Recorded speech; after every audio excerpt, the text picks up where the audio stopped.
Uganda is a country with rich soil and abundant growth, but 95% of its people live without electricity, and what there is often subject to cuts. This affects services, particularly the ability of hospitals to treat their patients adequately. We have a very big problem with the energy within the hospital because the electricity is load-shedded to the hospital, meaning that we receive the electricity on alternate days. If we have it today, 24 hours, then we shall not have the electricity for the next 24 hours. The generator we have is not automatic, so there is a time lag between the power going off and the generator being switched on. So many times you have to improvise and use maybe a torch or something like that.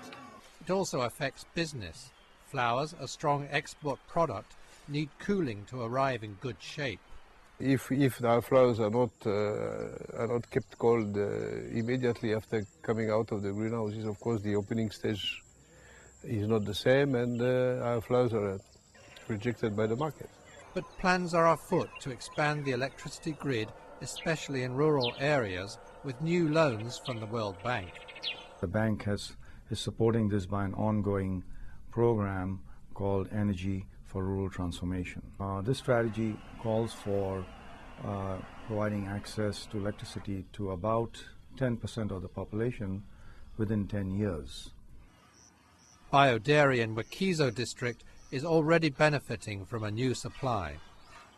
We used to have just a pasteurizer which was run by charcoal.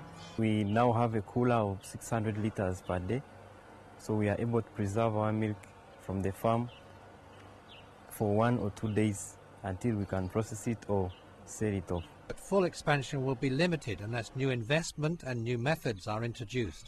The government and the public sector will not be able to inject the kind of investments that are needed. We will certainly need the private sector to come into the electrification process of Uganda. Uganda has been reliant on the Nile for water to produce electricity for more than 50 years, but the Owens Falls plant cannot meet current demand. A new plant is being built at Bujagali. Bujagali is just a little downstream of Owens Falls, and the same water will be reused through the Bujagali Dam to produce even more electricity and power Uganda. This innovative public-private sector arrangement will give Uganda electricity supply a chance to take off.